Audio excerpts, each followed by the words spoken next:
Selamat pagi. Wah, luar biasa. Bro Calvin sudah membuka dengan dahsyat ya pagi hari ini. Sebelumnya minta izin dulu saya buka masker boleh? Tadi lulus sensor kok, tenang aman ya. Begitu juga kamu kan? Lulus sensor ya? Lulus.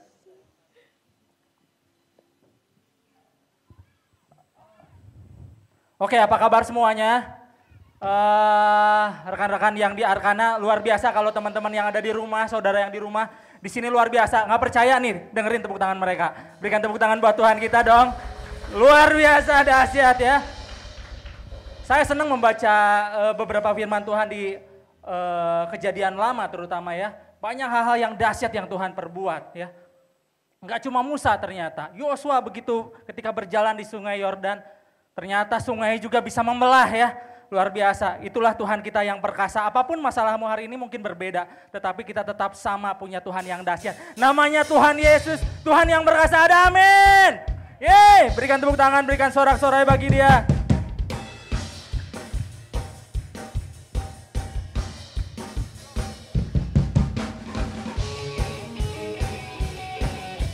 Kami bersyukur punya Tuhan yang dahsyat, Allah yang perkasa, Allah yang sanggup.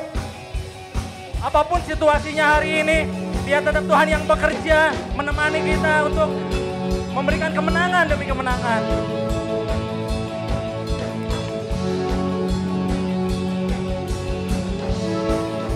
Katakan bukan dengan kuat. Bukan dengan kuat gagahku, namun karena kasih-Mu, Kau yang menebus setiap jiwaku. Dengan iman katakan lewati badai tak ku ragu. Lewati badai tak ku ragu, karena Kau tinggal dalamku. Dengan imanku ku berseru, Kaulah Raja, Allah perkasa. Surga bumi pun menyembah. Setiap firman-Mu terangi jalanku.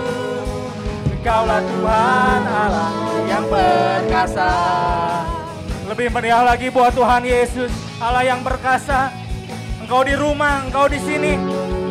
Dia ada menemani kita, memberikan kemenangan. Amin. Bukan dengan kuat gagahku, namun karena kasih-Mu, Kau yang menebus setiap jiwaku. Lewati badai tak ku ragu. Lewati badai tak ku ragu, karena Kau tinggal dalamku. Dengan imanku ku berseru. Mari sama-sama sorakan. Kaulah Raja, Allah perkasa. Surga bumi pun menyembah. Setiap firman-Mu terangi jalanku. Engkaulah Tuhan, Engkaulah Raja, Allah perkasa. Surga bumi pun menyembah. Setiap firman-Mu terangi jalanku. Kaulah Tuhan Allah yang perkasa. Mari berikan sorak-sorai buat Tuhan yang perkasa. Apapun kondisinya, mungkin hari ini kau datang dengan tubuh yang lemah, dengan sakit penyakit, dengan masalah keluarga, dengan masalah pekerjaan. Mari bawa di hadapan Tuhan. Dia Tuhan yang menemani kita. Dia Tuhan yang berperang bagi kita, memberikan kemenangan demi kemenangan. Terima kasih Tuhan. Allah perkasa, surga bumi pun menyembah. Setiap firman-Mu terangi jalanku. Engkaulah Tuhan, Engkaulah Raja, Allah perkasa. Surga bumi pun menyembah. Setiap firman-Mu terangi jalanku. Engkaulah Tuhan yang perkasa. Berikan sorak-sorai bagi dia. Oh, oh, oh.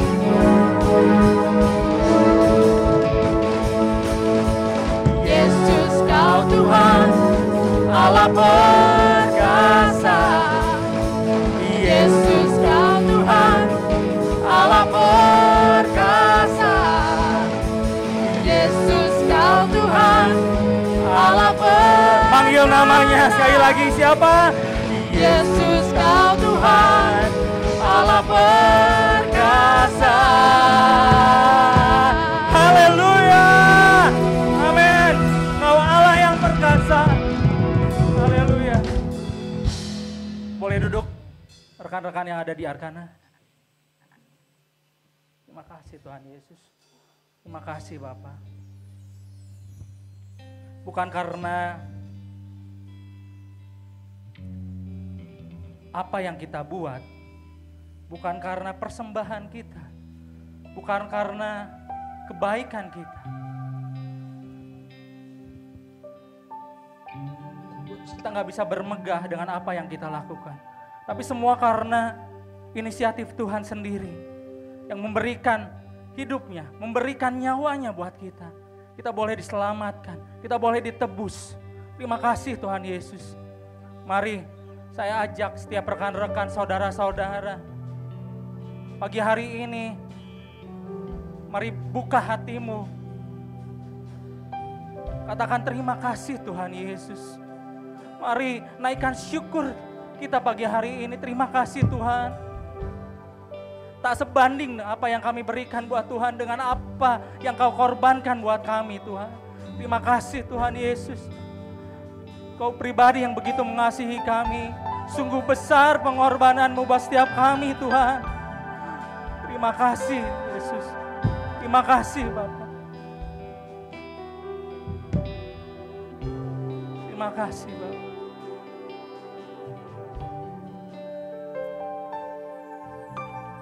Kemanakah aku dapat pergi,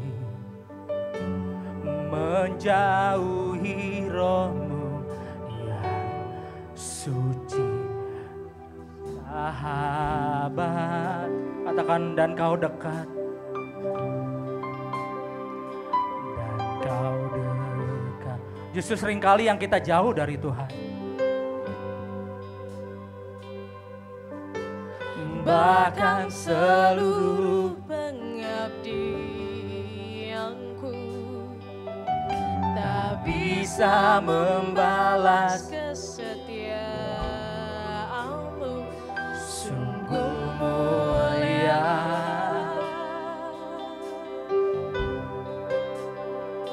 Dan berharga. Firman Tuhan katakan, Engkau mulia dan berharga di mataku. Amin. Sungguh besar pengorbanan-Mu bagiku, terlalu dalam untuk dimengerti. Sungguh besar. Nyanyikan. Sungguh indah yang Kau pikirkan tentangku, tak terselami bagiku. Sungguh indah, kami bersyukur. Haleluya. Haleluya.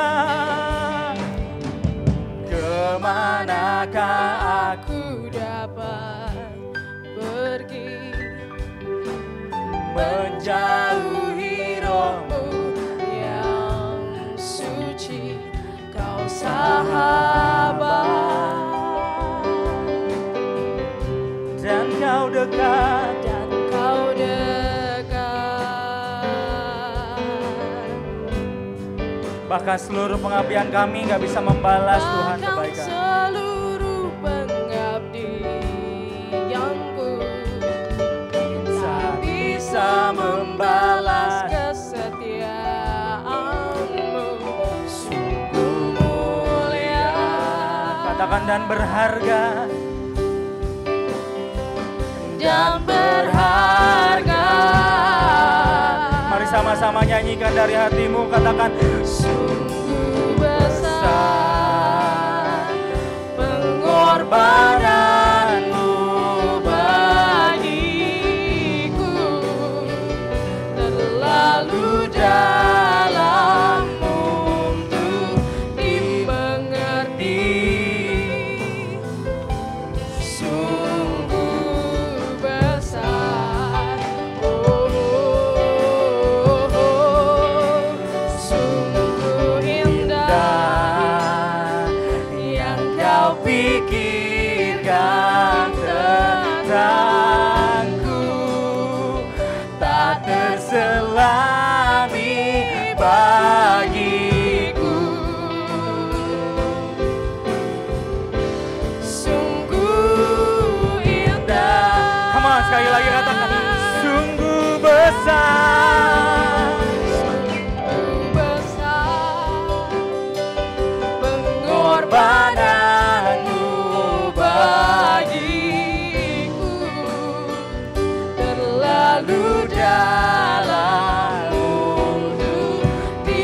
dimengerti. Sungguh besar, sungguh indah yang kau pikirkan tentangku, tak terselami bagiku. sungguh Indah, kami menyembahmu Tuhan, kau sungguh indah.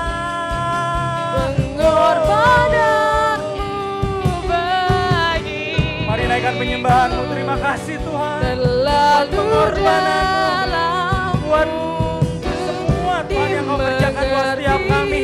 Terima kasih Bapak, sungguh terima kasih oh Tuhan. Sungguh indah yang kau pikirkan Tentangku tak terselami bagiku. Sungguh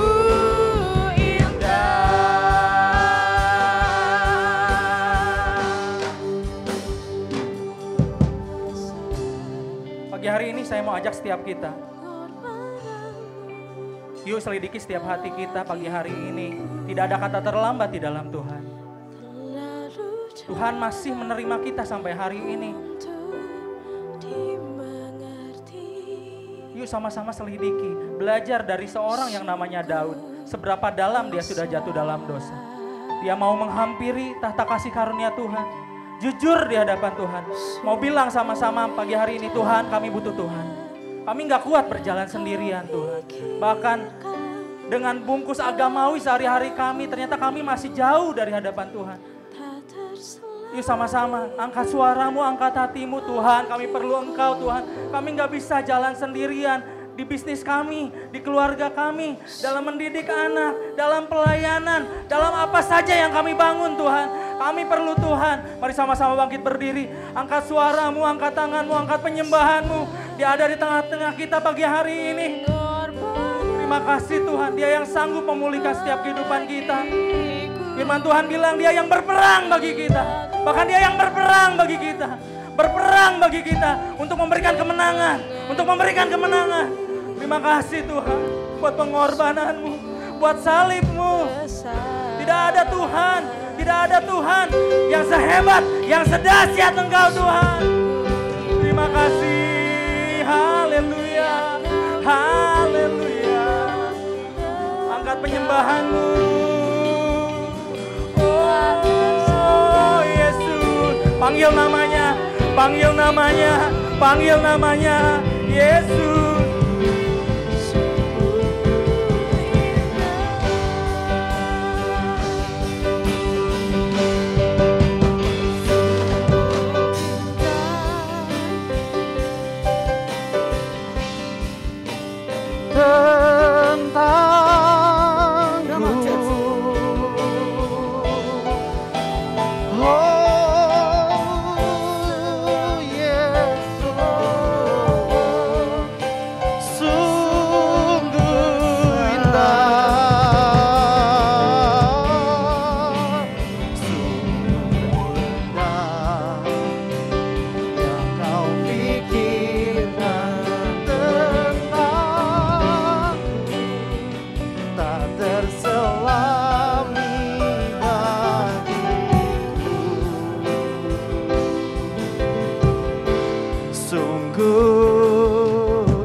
Church, come on, lift up your hands. Angkat tanganmu. Somebody, He is here. He is here. Come on. Gloria kashikara la daba kashikara bahata kabra kashikara la.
kada bahabra kashikara la la la la la la la la.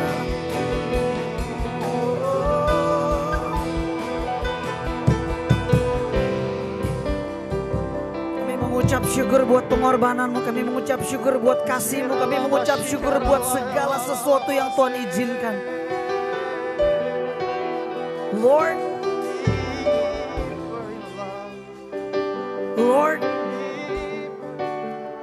we believe that your plan is the best plan. Rencanamu pasti yang terbaik buat setiap kami. Ampuni setiap kami kalau kami seringkali melihat dan merasa bahwa rencana kami yang terbaik. Kami selalu pakai penglihatan mata jasmani kami yang menurut kami, menurut perhitungan kami, menurut cara kami itu yang terbaik. Tapi seringkali tahukah saudara bahwa Tuhan bawa kita ada di dalam situasi, kondisi yang mungkin buat kita mengherankan kenapa harus melewati hal seperti ini. But listen, I am the way, the Lord said. I am the truth, I am the life. Akulah jalan, akulah kebenaran, akulah kehidupan. Ada banyak jalan tapi belum tentu itu benar. Dan belum tentu itu membawa kehidupan. Pagi ini Tuhan berkata, trust me. Trust me. Apa arti ketika Tuhan berkata, trust me, percaya kepadaku? It means saudara harus serahkan kehendakmu. Saudara serahkan apa yang menurutmu baik. Saudara serahkan apa yang menurut caramu baik. Saudara serahkan apa yang menurut perhitunganmu baik. Serahkan kepada Dia. Dan izinkan kata Tuhan biar aku yang melakukannya bagimu. More than you can imagine before. I'm your big God and I can do all things. I can do something bigger than what you think. Aku Tuhan Allahmu yang sanggup melakukan sesuatu yang lebih besar dari apa yang kau pikirkan. Amen. But the question is, do you want it? Apakah engkau mau melakukannya? Apakah engkau mau menyerahkannya kepada Tuhan? Saudara yang mau taruh tanganmu di dada. Come on worship. Gloria te kashikaralaba. Gloria te kashikataba kashikaralaba.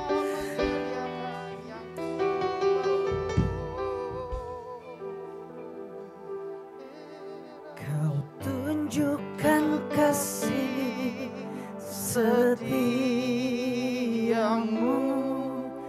Kau menyediakan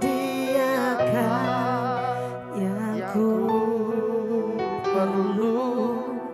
Kau setia, kau mulia, dulu, sekarang, dan selamanya. Kau tunjukkan kasih setia. Mari jemaat naikkan pujian ini. Naikkan pujian dengan imanmu. Bahwa Dia yang menyediakan bagimu. Dia yang menyiapkan segala sesuatu bagimu. Dia yang memprepare everything. Everything that you can never imagine before. He supply. Dia lakukan bagi saudara. Come on church. Come on. Hallelujah. Hallelujah. Kau tunjukkan kasih setiamu. Kau menyediakan yang ku perlu. Kau setia, kau mulia, dulu, sekarang, dan selamanya. Kau tunjukkan kasih setiamu.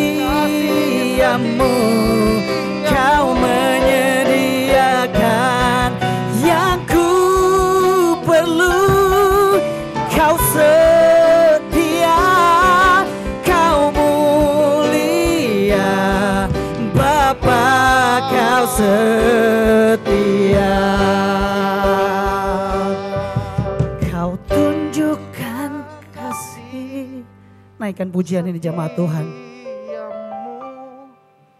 Kau menyediakan Naikkan yang dengan imanmu. perlu. Kau setia, Kau mulia, dulu sekarang dan selamanya. Kau tunjukkan kasih setiamu, Kau menyediakan yang ku perlu.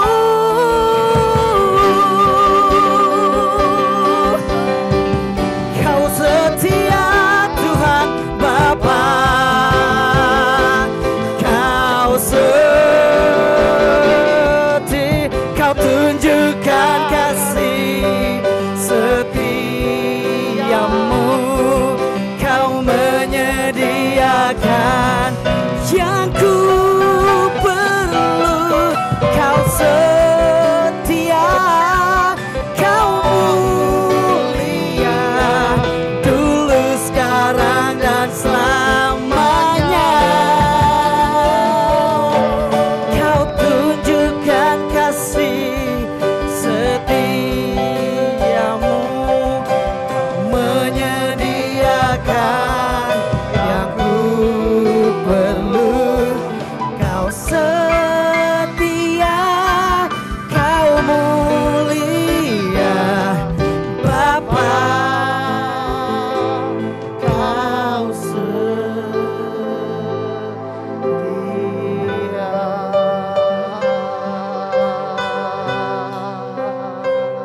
Mari teduh sejenak di hadapan Tuhan.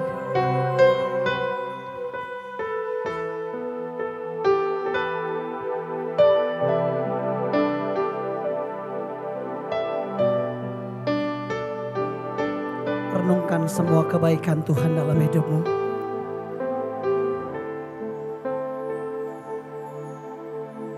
Renungkan semua kebaikannya.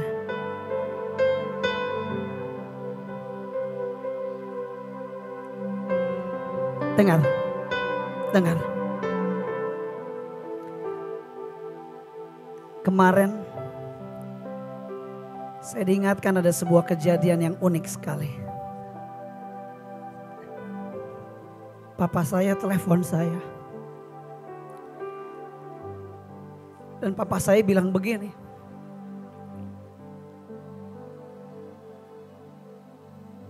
Oci, beberapa hari yang lalu Papa merasa kok biasanya ada anak-anak yang beliin kopi yang dingin yang Papa suka. Tapi kayaknya kok udah lama gak ada yang bawain. Papa saya gak bisa pergi keluar karena kondisi.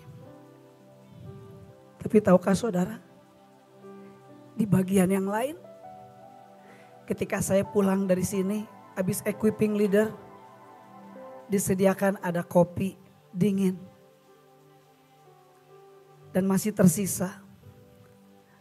Entah somehow gimana, saya tiba-tiba ambil kopi itu.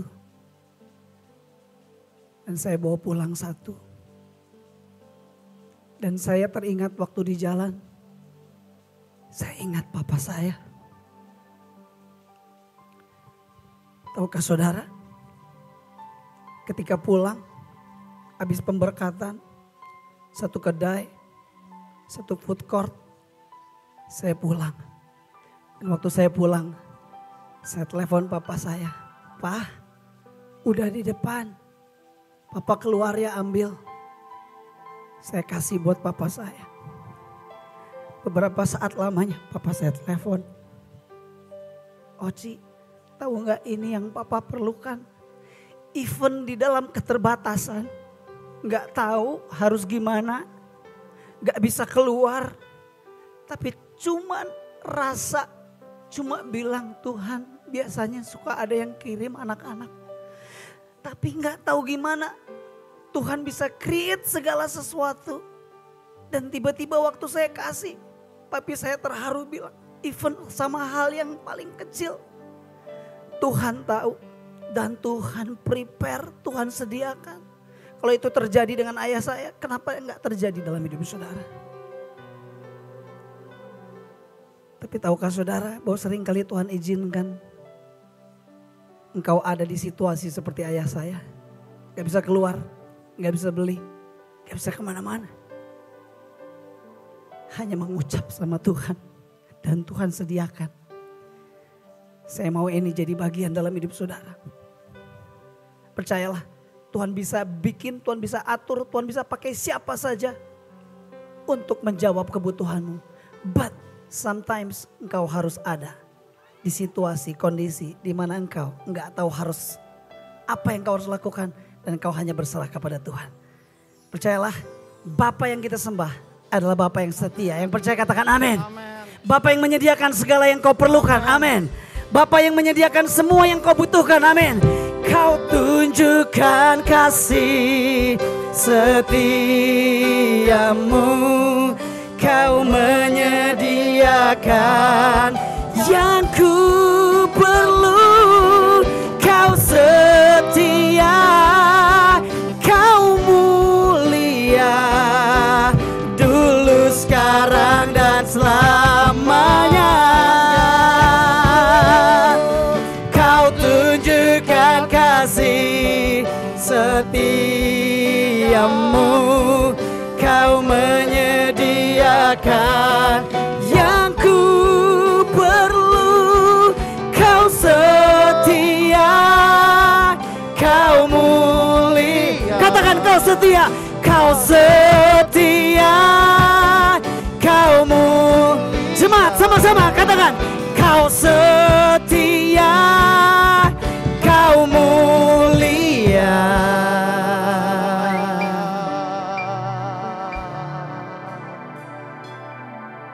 Bapa, Kau setia.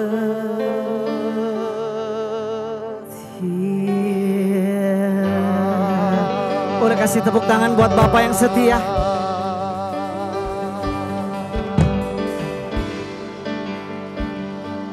Church, mari angkat tanganmu, kita akan berdoa buat kota dan bangsa kita. Jangan jadi pribadi yang egois yang hanya menikmati hadirat Tuhan tanpa kita ingat kota dan bangsa kita. Mari kita bersama-sama berdoa. Kita ingat kota, kita ingat bangsa kita. Kita akan berdoa bersama-sama sebentar. Tuhan, kami bawa Indonesia Tuhan ke dalam tangan-Mu Tuhan. Kami tahu Tuhan Indonesia lagi banyak sekali godaan Tuhan, lagi banyak sekali masalah Tuhan. Tapi kami percaya Tuhan, ketika kami berkumpul Tuhan, bersatu Tuhan, berdoa untuk Indonesia Tuhan, kami satukan hati kami Tuhan.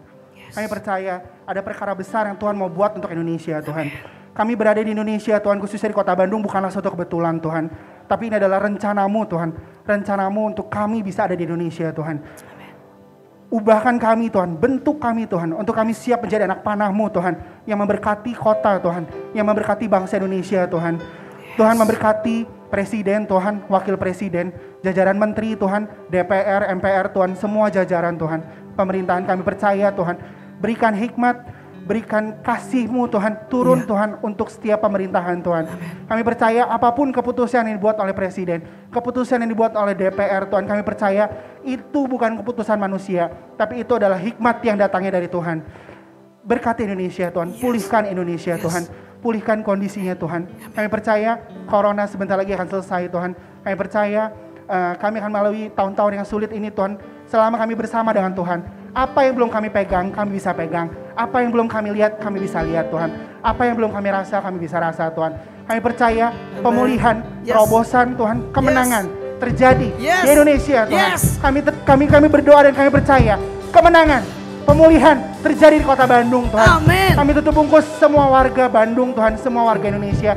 UMKM Tuhan, pelaku bisnis Tuhan. Berikan dia spirit Tuhan untuk mengerjakan lebih dan lebih Tuhan. Berikan dia hikmat, berikan dia damai sejahtera Tuhan, untuk gak usah khawatir karena percaya Tuhan yang supply semuanya. Amen. Tuhan yang menyediakan semuanya. Amen, Tuhan. Terima kasih Tuhan, terima kasih Tuhan. Dalam nama Tuhan Yesus kami bisa berdoa. Amin. Oh, kau tunjukkan kasih setiamu, kau menyediakan yang ku perlu.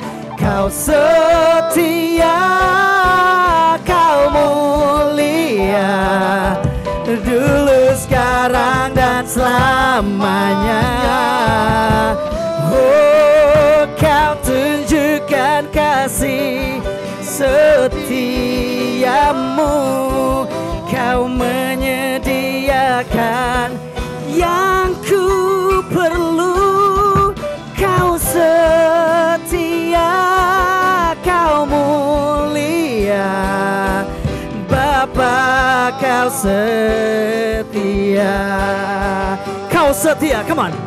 Kau setia, kau mulia, kau setia, kau setia, kau mulia, kau setia, kau mulia,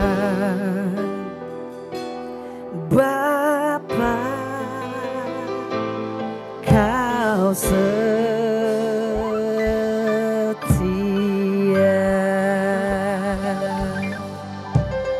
We thank you for your presence, we thank you for your word.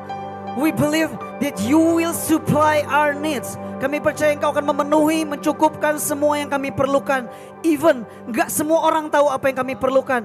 But when we pray to God, when we come to you Lord, kami percaya Engkau mendengar dan Engkau menyiapkan segala sesuatunya yang terbaik bagi setiap anak-anak-Mu. Di dalam nama Tuhan Yesus kami berdoa, kami mengucap syukur. Semua yang percaya buat Tuhan yang kita sembah, Tuhan yang memenuhi segala keperluan kita, sama-sama katakan amin. Sama-sama katakan amin. Boleh kasih tepuk tangan buat Tuhan kita. Oke, Vin, hari ini ada pembicara yang luar biasa. Silakan Vin, boleh kenalin Vin. Oke, silakan duduk yang di Arkana. Oke, thank you musicians. Waktu kita bilang Tuhan kau setia. Wow, Tuhan aku bersyukur, percayalah pribadi saudara sedang diubahkan. Amin. Amin. So hari ini saya percaya waktu kita menyembah Tuhan, Tuhan jamah kita, Tuhan lawat kita diubahkan. Tapi enggak hanya itu, saya percaya sebentar kita akan menerima satu taburan, satu kebenaran. Yang menurut saya kalau kita tangkap ini dengan hati yang terbuka, dengan pikiran yang terbuka. Waktu kita rendahkan hati kita dengarkan hambanya bicara. Saya percaya pulang dari tempat ini. Dan kita praktekkan dalam hidup. Ada sesuatu yang terus ditambahkan dalam hidup saudara, amin. Dan hari ini seperti biasa ada seorang yang sangat luar biasa. Yang saya pribadi saya banyak belajar dalam hidup orang ini. Orang ini yang mendampingi saya dalam proses pembentukan saya. Orang ini yang mendampingi saya dalam proses sakit saya. So hari ini saya sangat bersyukur kalau Coach Jeffrey kedua kali lah kurang lebih ya, onsite dalam masa-masa pandemi. Beliau jauh dari Surabaya datang ke Bandung. So siapkan hati saudara. Dan Vin, ada informasi yang luar biasa. Kemarin waktu lagi equipping Gimana, leader, itu dibilang bahwa pada saat semua orang pandemi dan semua diam, semua nggak tahu apa yang harus dilakukan. Ternyata Jeffrey telah menekan tombol on untuk mengikuti 50 kelas, untuk mengupgrade dirinya, untuk ikut kelas-kelas yang kira-kira cocok dan kira-kira pas dengan kebutuhan dan tanggung jawab di tempat dia melayani. Dan luar biasanya 50 kelas itu telah diselesaikan dengan baik, dengan luar biasa. Dan tentunya apa yang dia dapatkan akan di-share buat kita sebagian kecil tentunya. Nggak mungkin 50 kelas itu dibagikan semua dalam waktu yang singkat, right? Oke. Gimana Vin?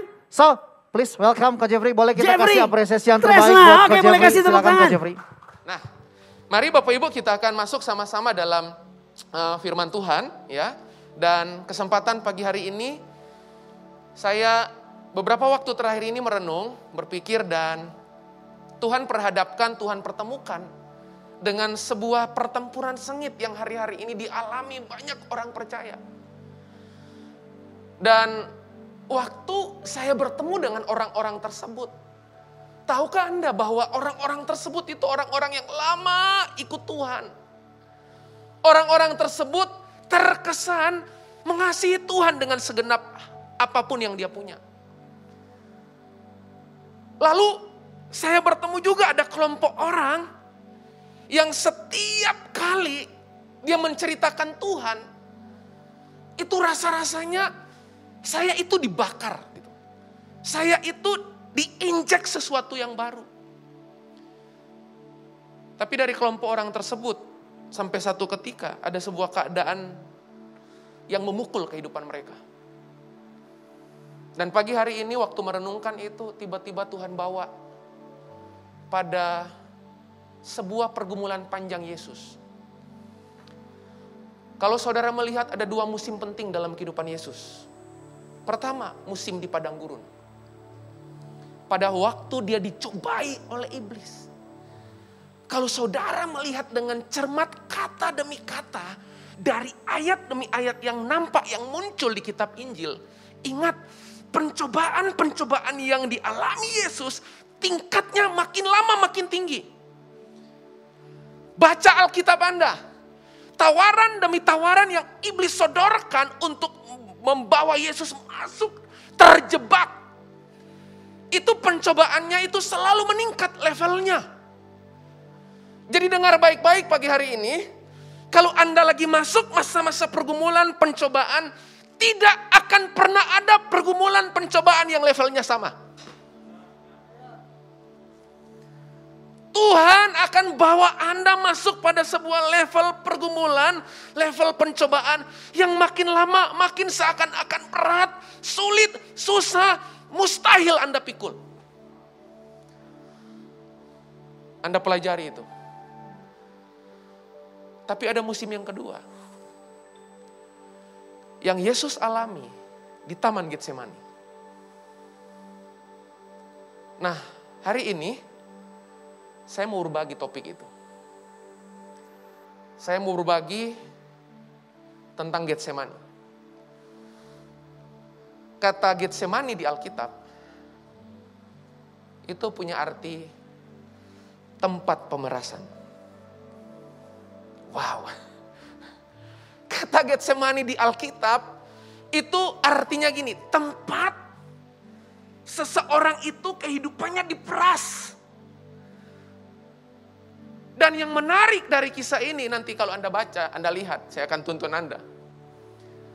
Yesus mengalami Getsemani kehidupan. Setelah dia alami di padang gurun, ternyata di awal pelayanannya dia harus berhadapan. Namun di akhir kehidupannya dia harus mengalami hal yang sama. Dengar baik-baik, kita doanya gimana? Tuhan kalau bisa, cukup ini aja, cukup kali ini aja. Tapi Yesus diperhadapkan kali kedua dalam kehidupannya. Seakan-akan pergumulan dengan ahli Taurat, orang Saduki. Oke, orang-orang yang mencoba menjegal dia, itu hal yang biasa dia tangani. Tapi untuk yang terakhir ini, dia mengalami pertempuran yang amat sangat berat. Saya akan tunjukkan kepada saudara betapa ngerinya pertempuran yang Yesus alami di Getsemani. Kita akan lihat sama-sama, bisa diklik.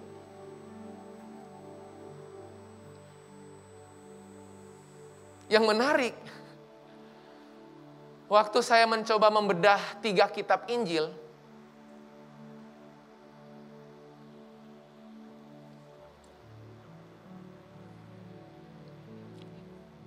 oke, maafkan Bapak Ibu yang di rumah, saya thank you teman-teman selalu mengingatkan, Ko Jeff kalau boleh mic-nya jangan terlalu turun ya. Oke, saking semangat teman-teman ya. Nah, Lukas pasal yang ke-22 ayat 39, lalu pergilah Yesus keluar kota.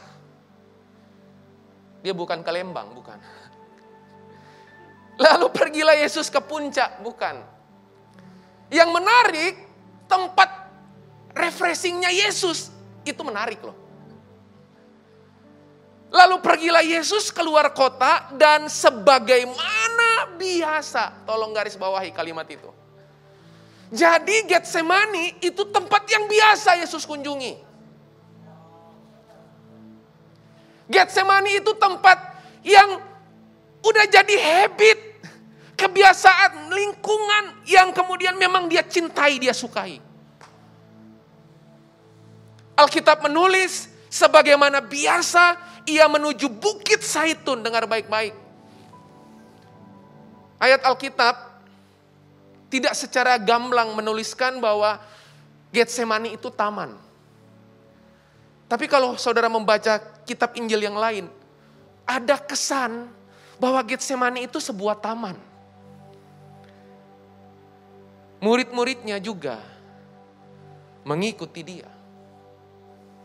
Berarti Getsemani adalah tempat yang biasa didatangi oleh Yesus dan murid-muridnya. Tapi kali ini jadi sesuatu yang berbeda. Perbedaannya di mana? Bisa diklik. Saya tulis di situ, Yesus memang sering ke Getsemani. Dan apa yang dia lakukan di Getsemani adalah dia berdoa. Dan ada beberapa ahli teolog meneliti, dia bukan cuma berdoa di sana, tapi Getsemani adalah tempat dia ngajar. Jadi bagi Yesus Getsemani itu tempat yang memorable banget. Yang memberi kesan yang dalam. Makanya waktu di akhir hidupnya dia gak kunjungi tempat yang lain. Dia kunjungi titik krusial kehendak Bapaknya. Dia kunjungi titik penting yang akan mengubah kehidupan banyak orang. Itu udah terlihat Yesus gak hidup buat dirinya sendiri. Karena dia hampiri titik penting, titik krusial dalam kehendak Bapaknya. Ayat ini menulis, atau mungkin kalimat ini menulis, namun kedatangannya kali ini sangat berbeda. Dia bukan ngajar. Dia bukan cuma berdoa biasa. Yesus ke sana khusus untuk bergumul. Dan kali ini dia bergumul dengan cara yang tidak biasa. Wow. Tidak biasanya di mana? Saya tunjukkan ayatnya. Yang biasanya jadi nggak biasa. Biasa berdoa, ngajar murid-muridnya. Kali ini model, cara, pola, konsep Yesus berdoa berbeda. Next. Markus pasal 14 ayat 32 sampai 42. Berharap tulisannya bisa terbaca.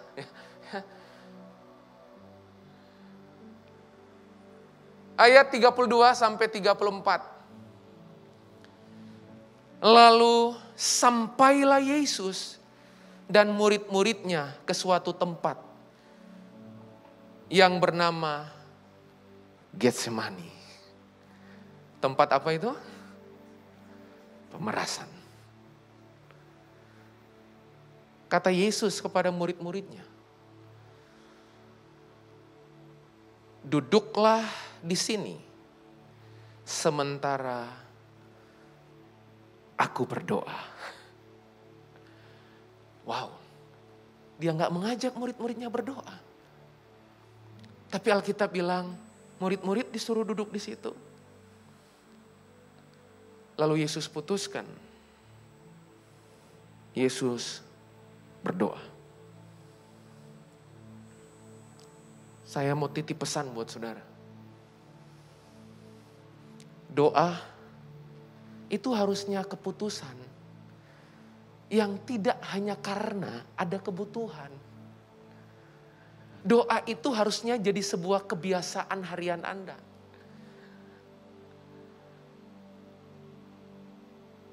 Nah, ayat 33 menarik. Dan Yesus membawa Petrus, Yakobus, dan Yohanes sertanya. Kenapa tadi saya bilang kali ini Yesus berdoa gak biasanya? Sebab ada ekspresi-ekspresi emosi yang ayat ini gambarkan tentang keadaan Yesus. Ayat 33 menulis ia sangat takut. dengan iblis di padang gurun. Dia nggak pernah takut. Tapi kali ini ayat ini menulis, Yesus sangat takut dan gentar. Sampai ayat ini berhenti, saya merenung waktu saya merenungkan, saya berpikir dengan keras. Apa yang Yesus takutkan? Apakah dia takut mati? Saya kok nggak percaya dia takut mati. Karena memang dia lahir untuk mati. Halo?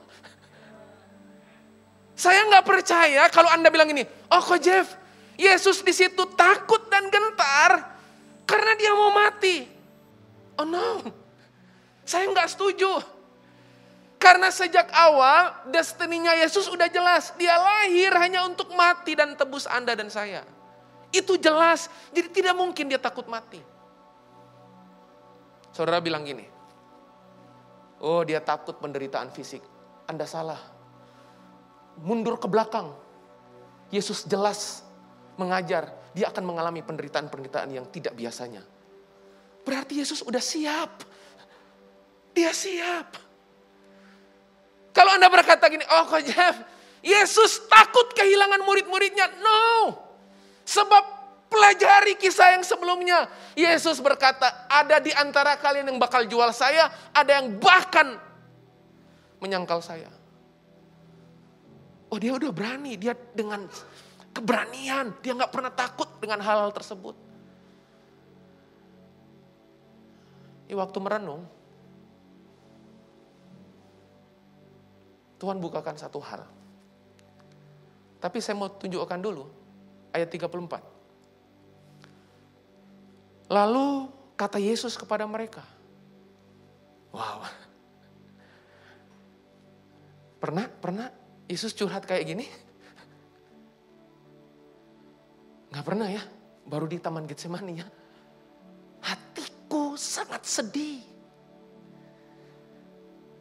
Tahu gak? Hatiku sangat sedih. Ekspresi sangat sedih itu, sampai Yesus bilang ini, seperti mau mati rasanya. Anda pernah sedih sampai mau mati gitu? Yesus itu ekspresi kesedihannya itu loh. Saya berharap saudara di onsite ini maupun yang di online, saudara bisa nangkap kondisi-kondisi batin. Yesus bilang, hatiku sangat sedih seperti mau mati rasanya. Jadi ketakutannya, kegentarannya, saking sedihnya dia, Alkitab bilang sampai Yesus merasa mau mati. Itu pun masih sempat nasihati loh. Coba, saudara gimana? Yesus itu sampai masih sempat nasihatin orang loh. Tinggallah di sini dan apa? Berjaga-jagalah. Nah pertanyaannya, sebenarnya apa yang ditakutkan oleh Yesus? Itu pertanyaannya. Sampai dia bilang dia takut, dia sangat takut, dia sangat gentar, dia sangat sedih sampai mau mati. Apa sih yang Yesus takutkan? Saya berdoa di menit-menit ini. Harusnya hidupmu punya ketakutan yang sama seperti yang Yesus takutkan. Kalau takut Anda bukan yang Yesus takutkan, kita sementara melenceng dari karakter dan keserupaan Kristus. Coba, apa yang kita takutkan? Takut makan, minum, pakai? Saya berdoa itu bukan jadi ketakutan utama kita. Apa yang sampai Yesus bilang, aku itu takut banget kalau yang sampai satu ini terjadi. Aku takut. Sebelum saya tampilkan, saya browsing teman-teman, Bapak Ibu. Apa sih? Sampai takut itu apa yang ditakutin? Tiba-tiba Tuhan itu singkapkan. Bisa diklik.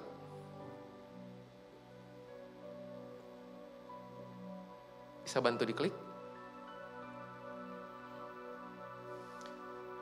Oke, mungkin stuck, saya akan bacakan buat saudara. Oke, ini. Ketakutan terbesar Yesus justru adalah pada momen ketika Yesus ditinggalkan oleh Bapaknya.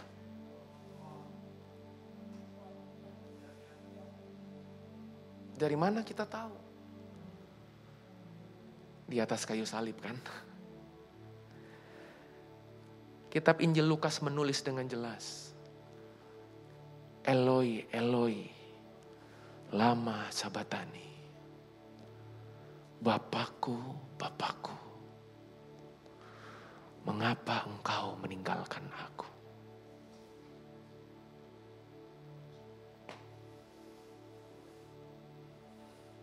Harusnya ketakutan kita sama. Anda nggak perlu takut kehilangan apapun.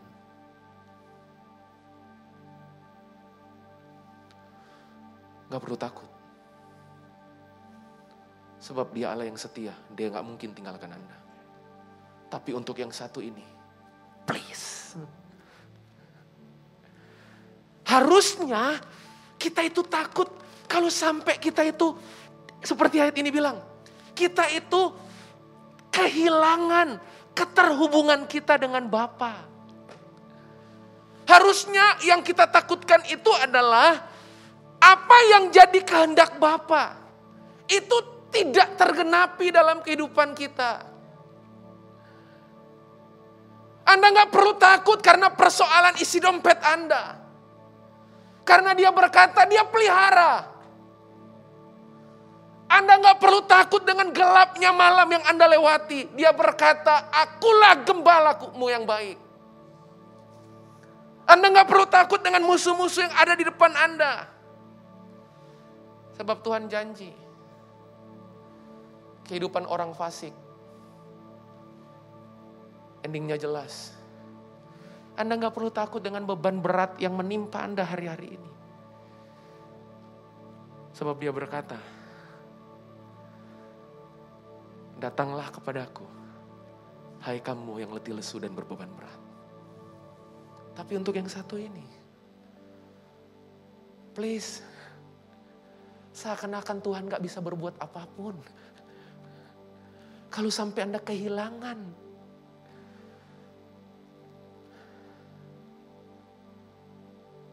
Saudara tahu gak? Saking kita terbiasa mengandalkan diri sendiri. Sampai kita itu suka lupa gimana cara andalkan Tuhan loh. Oh, gak percaya? Saya ulang kalimat saya. Saking kita terbiasa andalkan diri sendiri. Sampai kita itu lupa. Kok Jeff, kok Ci, kok Calvin, gimana cara andalkan Tuhan? Saking biasanya loh.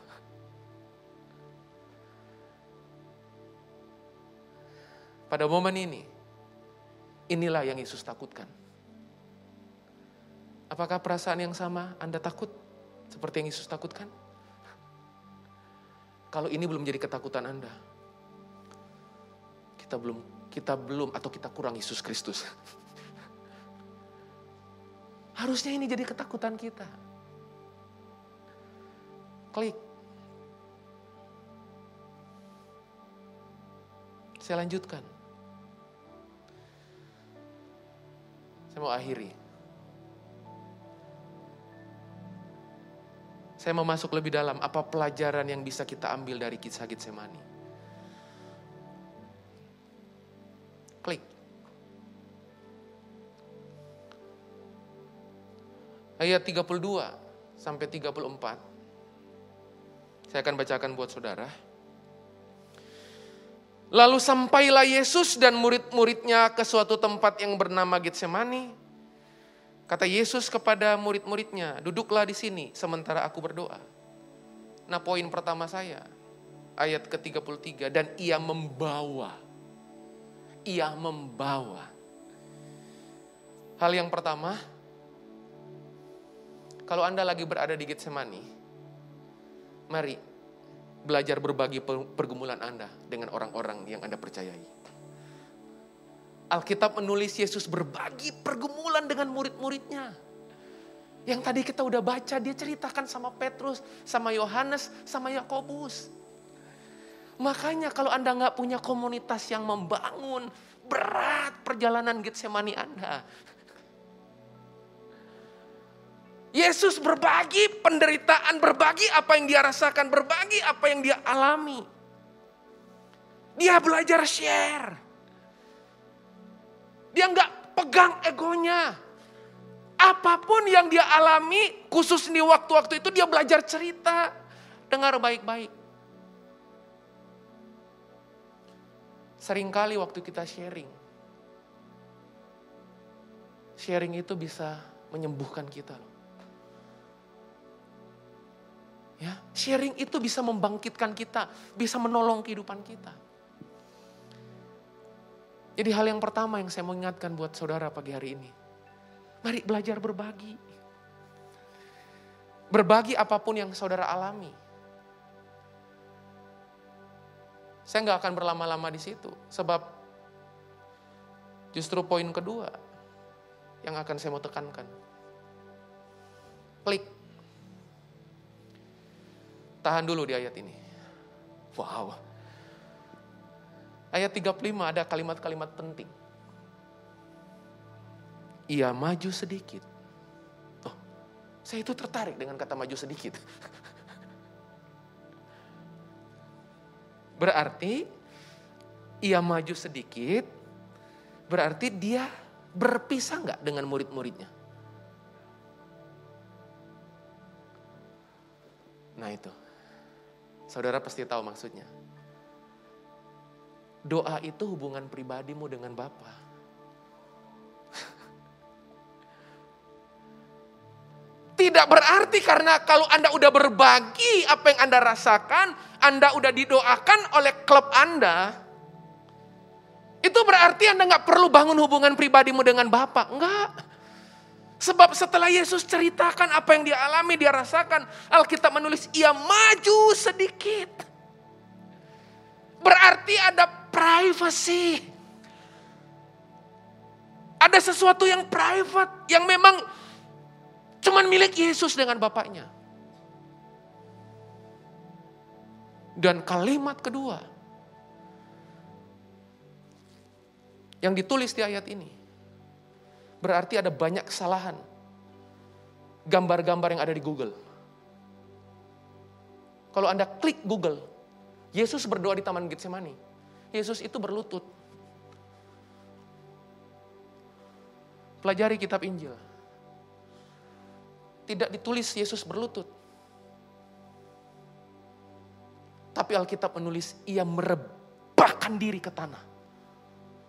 Tahu merebahkan diri? Itu bahasa aslinya. Itu dia benar-benar bukan berlutut, bukan. Dia benar-benar, apa itu? Tengkurap atau apa ya? Merebahkan diri. Ada kondisi batin yang sulit banget. Dan berdoa supaya, wow, supaya sekiranya mungkin saat itu lalu daripadanya. Klik.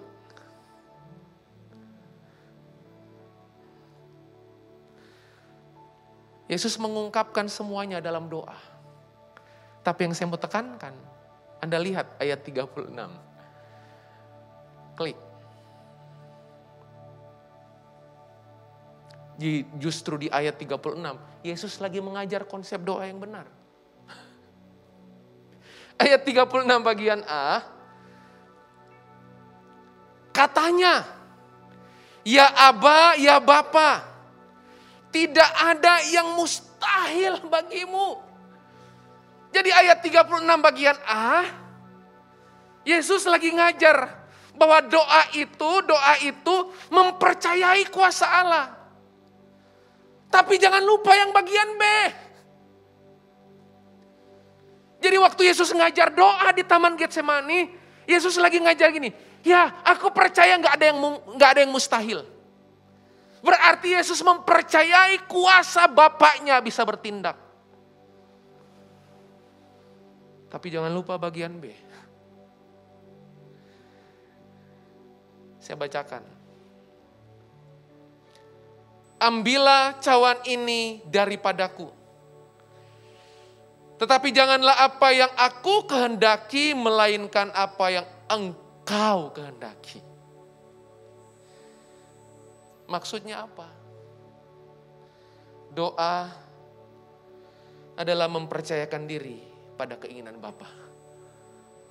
Saudara percaya yang mana? Coba yang gampang yang mana? A atau B? Kita akan bilang A.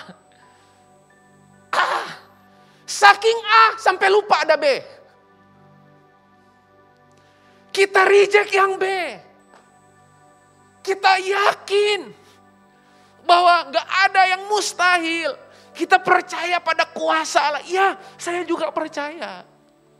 Tapi please, saudara juga jangan lupa yang B. Jangan lupa bahwa doa itu saya mempercayakan diri pada keinginan Bapa. Itu yang penting. Bahkan itu jauh lebih penting dari A.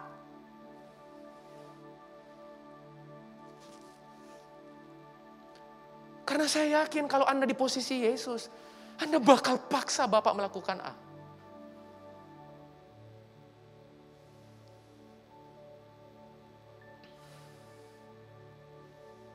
Klik.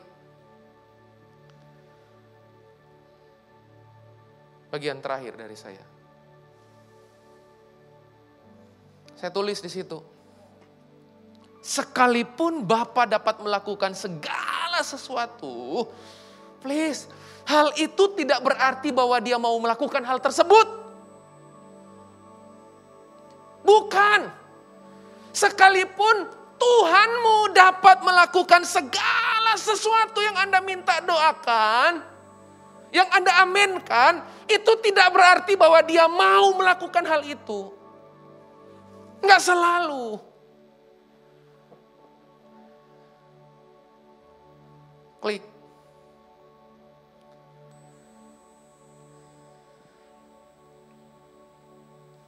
Wow, ini yang saya tulis. Doa bukan mencari kuasa untuk melakukan apa yang kita mau. Bukan. Bukan. Doa bukan mencari kuasa untuk melakukan apa yang saya mau. Tetapi berdoa itu mencari kekuatan untuk menundukkan kemauan saya. Itu doa. Itu doa. Bukan maksa Tuhan melakukan apa yang saya mau. Justru waktu saya berdoa itu, saya lagi cari kekuatan.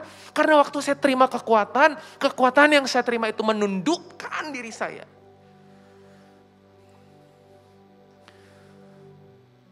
Supaya saya bisa sinkron dengan kemauan Bapa. Kalau sampai titik itu clear,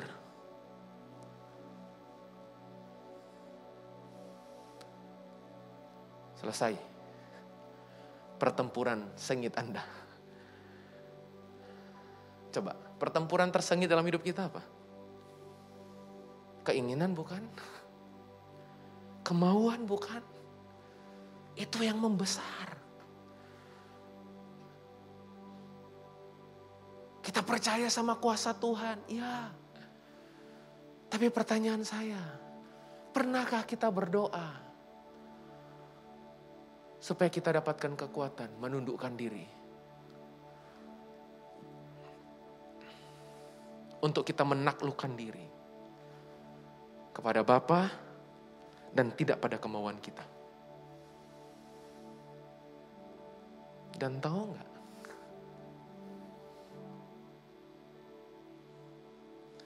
Dampaknya, awalnya Yesus takut. Dia berdoa model kayak gini 2 kali. Saya tahu dari mana.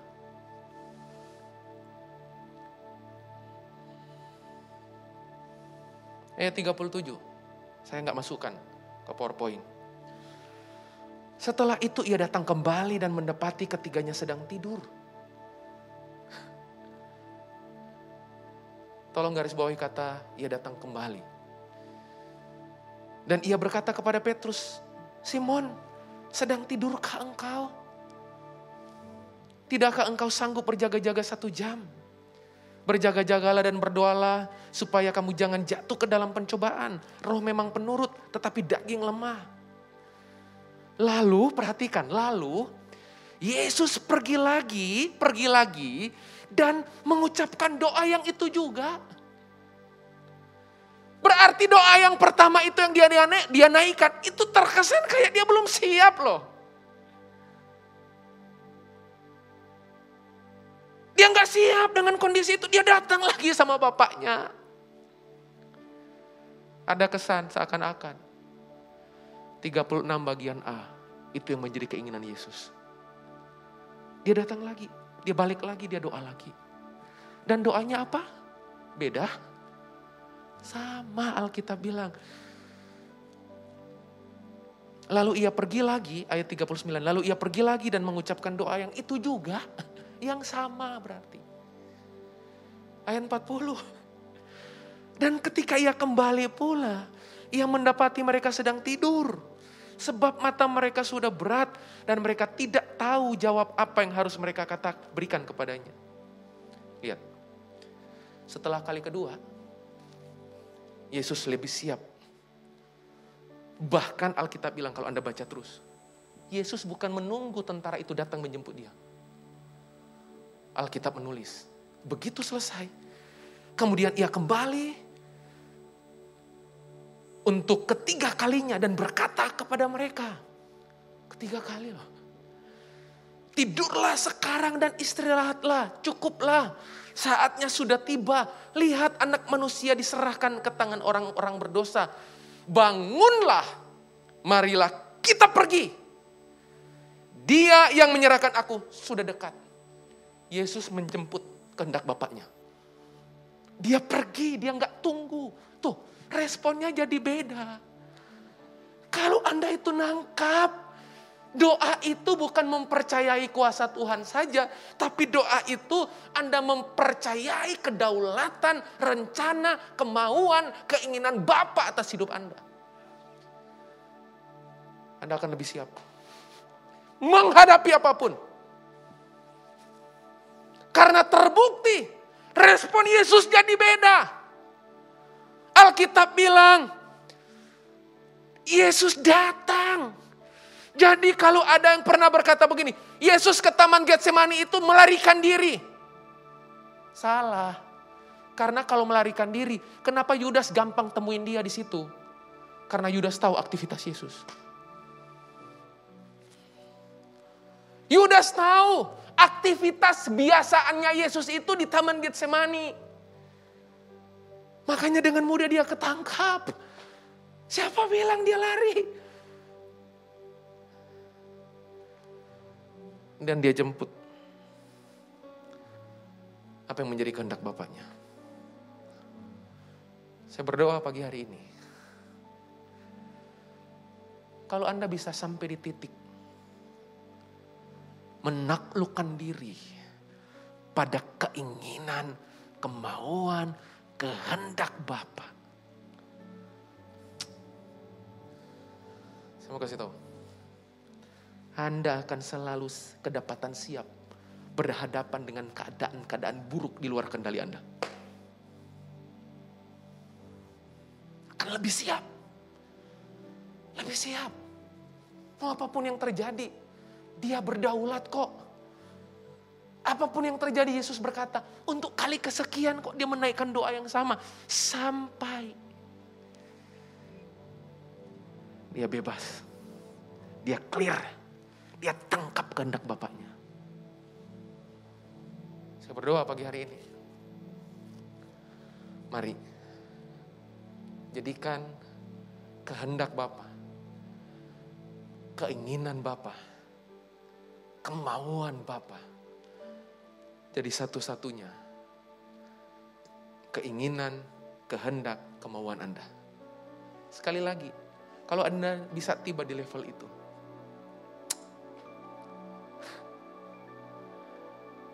saya nggak tahu, tapi saya kok meyakini ya, Anda akan selalu menang pada pertempuran sengit apapun. Benar. Anda dilukai orang, luka hanyalah alat untuk membesarkan karakter Anda. Anda dikecewakan orang. Orang yang mengecewakan Anda kecewa. Itu hanyalah alat yang Tuhan pakai untuk bawa Anda naik. Keinginan-keinginan Anda yang gak terwujud, itu alat yang Tuhan pakai kok. Hanya untuk melatih Anda, mempersiapkan Anda menerima hal yang jauh lebih besar daripada yang sebelumnya. Karena kenapa? Kita clear di mindset kita.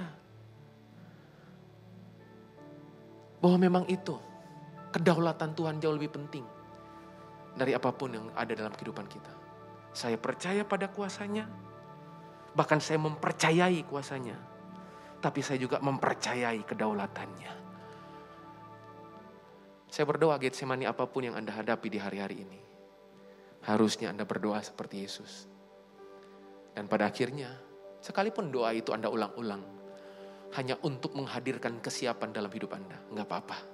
Yesus pun berdoa berulang-ulang. Sampai dia benar-benar siap. Tuhan Yesus memberkati saudara. Mari bangkit berdiri, kita berdoa di hadapan Tuhan sejenak.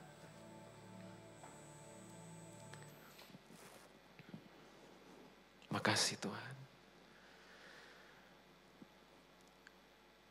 Makasih. Buat teman-teman, saudara, Bapak Ibu yang ada di ruang virtual, mari tutup matamu. Arahkan dirimu, pandanganmu kepada Tuhan. Bapak mau berdoa pagi hari ini.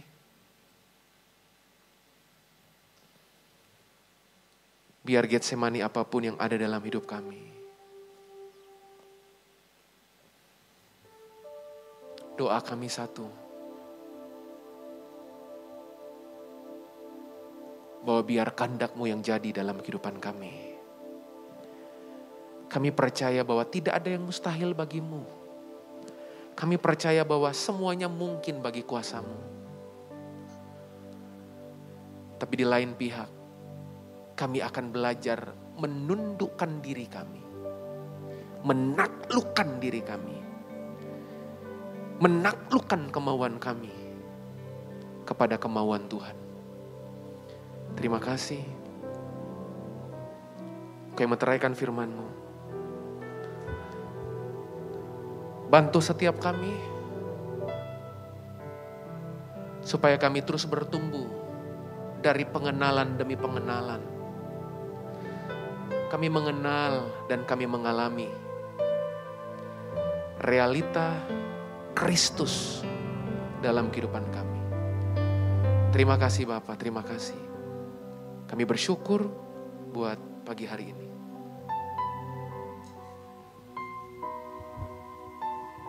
Kami percaya pesan kudus-Mu sudah disampaikan buat setiap kami.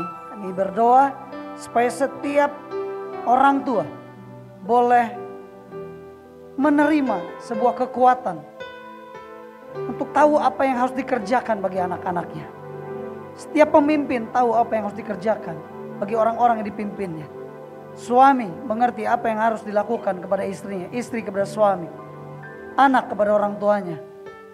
Pesan ini bukan hanya pesan kepada sekelompok orang, tapi pesan ini adalah pesan yang baik buat setiap kita. Percayalah firman yang sudah disampaikan oleh saudara. Apa yang sudah disampaikan oleh Jeffrey itu akan menjadi sebuah pesan buat kita untuk mengarungi kehidupan. Enggak mudah untuk mengelola anak, enggak mudah untuk mengajar, memanage anak. Tapi tadi sudah disampaikan buat kita biar ini boleh jadi perenungan buat kita. Terima kasih, terima kasih, terima kasih Tuhan. Haleluya, terima kasih. Sama-sama naikkan pujian ini.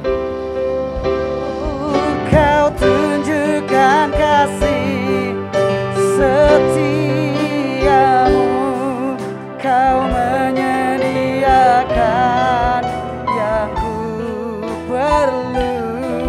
Kau setia, kau mulia, dulu sekarang dan selamanya.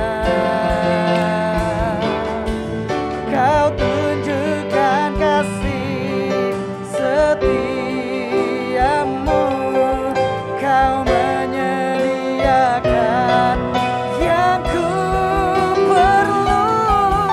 Kau setia, kau mulia, Bapa kau semua sama-sama naikkan. Kau tunjukkan. Come on, church. Setiamu, kau menyediakan yang ku perlu. Kau setia, kau mulia, dulu sekarang dan selamanya. Kau tunjukkan kasih setiamu, kau menyediakan yang ku perlu. Kau setia, kau mulia, Bapa kau setia. Saya minta roti dan anggur boleh dibagikan. Tahukah saudara? Tahukah saudara? Tidak ada seorang bapa yang baik yang rela melihat anaknya menderita. Kita sebagai orang tua, kita berusaha lakukan yang terbaik buat anak kita. Tapi mungkin seringkali anak kita nggak mengerti. Why? Why, Mom? Why, Dad? Kenapa engkau lakukan itu buat aku? But listen. Bapa, orang tua selalu memikirkan yang terbaik bagi anak-anaknya. Even mungkin orang tua melakukan enggak seperti caranya, seperti yang diharapkan oleh anak. But listen, kehendak Bapa selalu yang terbaik buat anak-anaknya.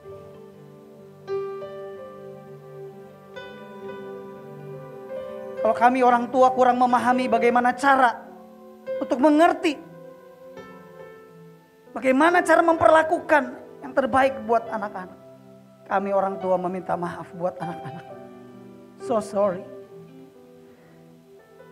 Mungkin kami nggak ngerti, tapi deep down in our heart, di hati kami yang paling dalam, kami sayang. Kami mengasihi anak-anak kami.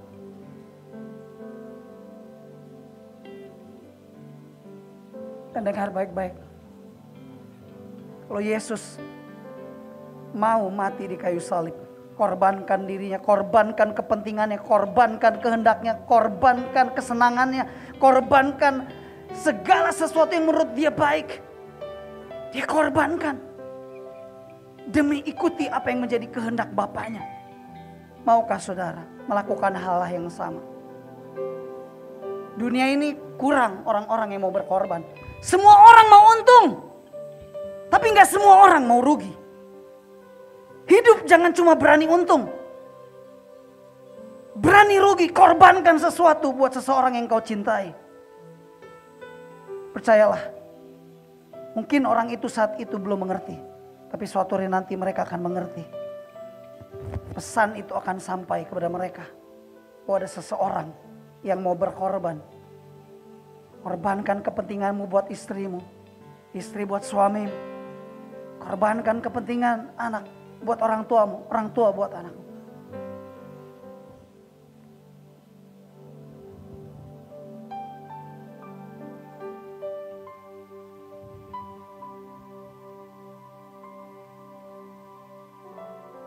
Adakah orang tua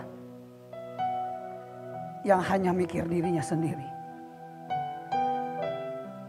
Adakah orang tua yang hanya ingin menikmati kesenangan sendiri?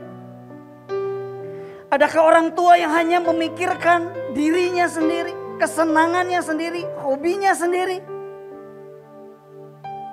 Sesungguhnya di hati yang paling dalam, orang tua yang baik dia akan korbankan apa saja demi anaknya. Mungkin harus rumahnya, mungkin harus mobilnya, mungkin harus motornya, mungkin harus apapun demi anaknya. Hari ini Tuhan katakan, apa yang sedang kau pertahankan?